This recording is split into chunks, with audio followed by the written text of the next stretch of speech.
You have discovered Professor Upsidasium's Visuotronic Audiographic Steampunk Archive, collecting images and sounds from AnachroCon 2011, February 25th through February 27th. Part 1. Hello, can you tell me about yourself? Yes, hi.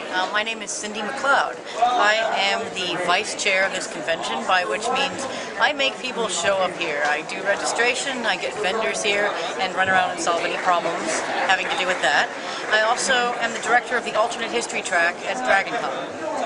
And this convention is AnachroCon, though. This is AnachroCon. AnachroCon. Yes, this is AnachroCon. That's all right. We welcome all those who have a fear of spiders, and to see that we don't have a whole lot of spiders, not even that one from the Wild Wild West, which is a pretty scary. Although we could put that on the badge. That's a good idea. I'll make a note of that. Okay. Now, this is AnachroCon, yes. Now, steampunk, for those who are unfamiliar with that. Steampunk, for those who are unfamiliar, a very quick and dirty way of saying it is that it is a subgenre of alternate history genre of science fiction. It is, if the technologies of the modern age had been available for use, not by time travelers, or sometimes by time travelers, but people in the Victorian era. Specifically Victorian, some folks widen that a little bit. I like to stay with Victorian because I love the styles. And speaking of style, you have a wonderful outfit on. Thank you very much. What can you tell me about your outfit? Okay, well, my outfit, I am not a craftsperson whatsoever. I like that there are many craftsmen and craftswomen in our community. So, taking it as he's panning down. All right, starting down here, we have a piece of Japanese street fashion, part of the elegant Gothic aristocrat movement. This is by Retroscope Fashions. It is in the style of Victorian era, and it has a faux bustle on the back. It is a lovely faux bustle at that. Ingeniously constructed by means of strings. So it's all done with strings and mirrors. We have a corset that was done by Kat Harrison, who is the woman on the front of our souvenir program. She does as a seamstress in the pirate communities, the steampunk communities, and any other kind of costuming you want. It has a zipper for quick, easy entry, and I would show you, but I have buckles and so forth. That's okay. Yes, but it's very easy to wear. We have a jacket by Pendragon Fashions Mad Girl Clothing, made out of. It is in the style of the Victorian era, but with a little bit of Renaissance because they're Renaissance in style.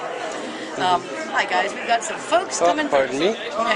Including one of our directors, Austin Serkin, director of cultural programming for AnachroCon. Hello. Hello. Also director of academic panels at DragonCon on my track. Yes. DragonCon is so huge. We all wear many hats, yes. And many of them have dragons upon them. Literally as well as figuratively. That is correct, yes, actually. That is quite correct. And tell me about your hat. And speaking of that brings us to our hat. Very nice segue. This hat was made by a lady named Calico Lassie.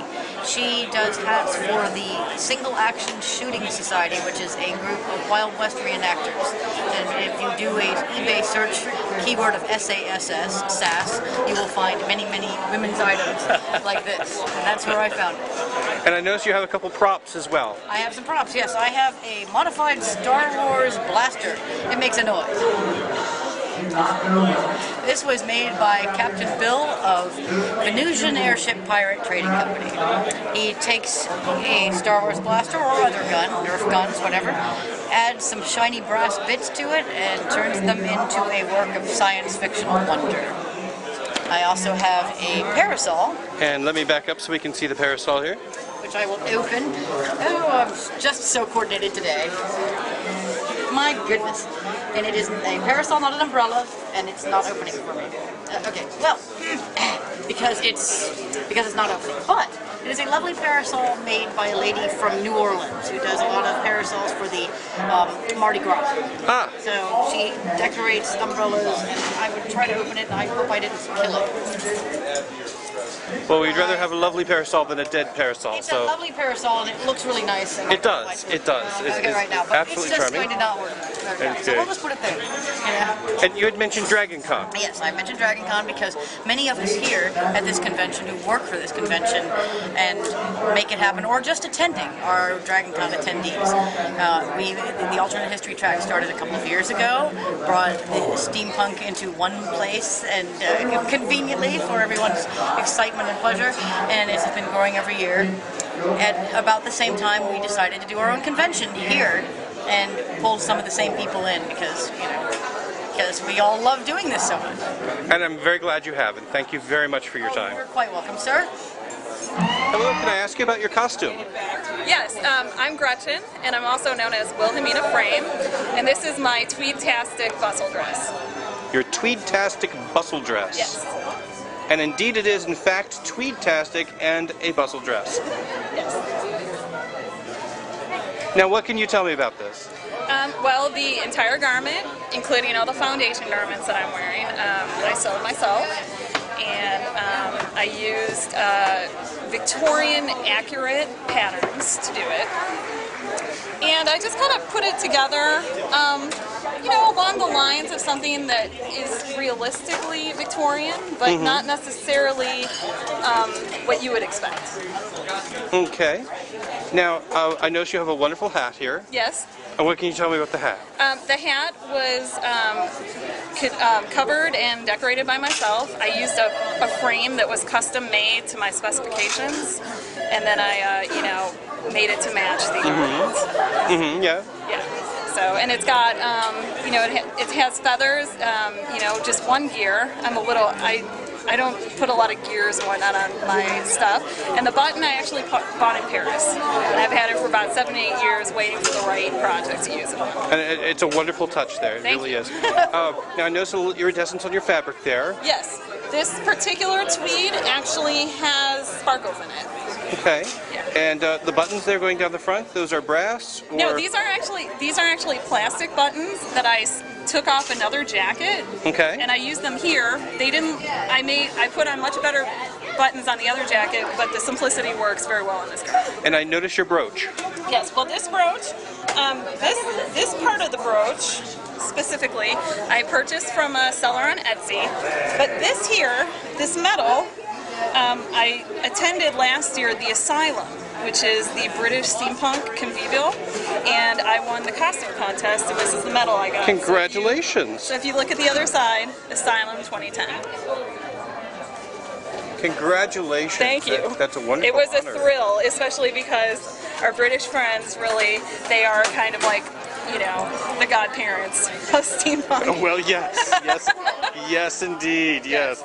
And your necklace, what can you tell me about your necklace? Well, the necklace, interestingly enough, is I was an exchange student in high school, and I went to Finland, and I'm still friends with the girl whose family I stayed with. And she lives in Helsinki now, and she bought this for me in a market in Helsinki.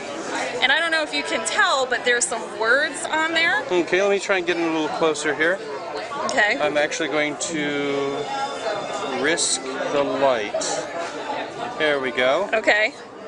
So, I forget exactly how you say it in Finnish, but a literal translation of what those words mean is everything that has been is now, or something along the lines of everything old is new again, or the past is the present, or whatnot. So it really That is wonderful. kind of works in. That is wonderful.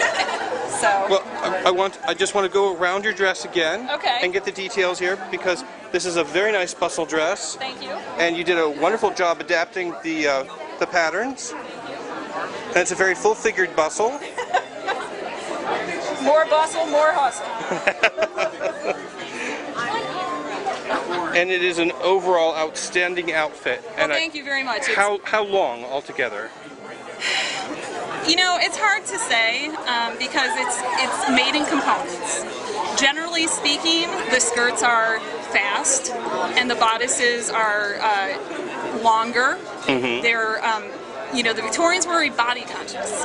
They wore corsets, and then the garments were all very tightly fitted and all properly fitted. And it takes time to do that. So usually with the bodices, there's a little more, time to tweak, to fine tune, and whatnot. But skirts, you can knock those out in an afternoon. So thank you so much for your time and the wonderful outfit. Thank you. Hello, can I ask you about Dim Horizon Studio?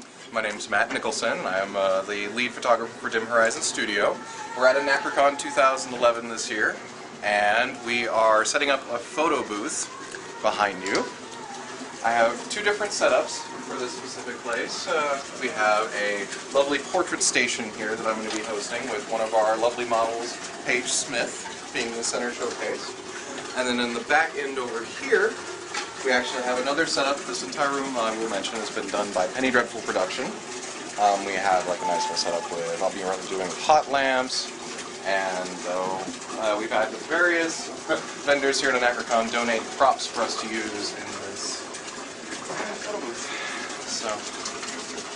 Now, I noticed the contraption behind you with the burbling water. And can you tell me anything about this? It is a blood transfuser developed by Penny Dreadful Productions. It is functioning, though it's a little bit temperamental today, so we're not letting it do its job as much as we would like. Typically what you'd be able to do is to pull these levers and have the color drain from one and rise to the other. And it does light up, but again, it needs a little work. But it provides a wonderful backdrop for us. We have this great backdrop here, and our broken mirror, and our chimney pipe, and clock, and antique trunk, and shrunken head in display case. Named Adam from Peru. Adam from Peru. I want to say we actually have a little bit more information. Ah, complete with documentation. Wonderful. Wonderful. Now, your studio, Dim Horizons, you travel to different conventions? We are currently being showcased both here at AnachroCon. We'll be at DragonCon 2011 this year. I'm hoping to be both in the art show. We will be in the vendor booth, or vendor spaces, as MomoCon as well, but at DragonCon, Steampowered Kinky is the booth number we'll be in. Okay. What would you say steampunk is? Steampunk is a mishmash of Jules Verne with Victorian aesthetics. Now, what that actually means, it's all creative. It gives you the idea of having a concept of, I want a jetpack. Well, how would you make a jetpack when you don't have jet fuel, or you're limited to things like brass, copper, wood? And it just allows people to be more creative with a very limited subset of materials to work with, and technology. So, it's just unique. And everyone has their own opinion of what it is, how it can be done. And it's, personally, from my studio, I love that uniqueness of my work. I try to go to unique locations, I try to utilize unique wardrobe, something like that, and steampunk is just perfect. Oh, thank you very much for your time. Thank you. You have been watching Professor Upsidasium's Visuotronic Audiographic Steampunk Archive, collecting images and sounds from AnachroCon 2011, February 25th through February 27th, Part 1. For more information about future AnachroCons, please visit www.anachrocon.com. And please tune in for Part 2.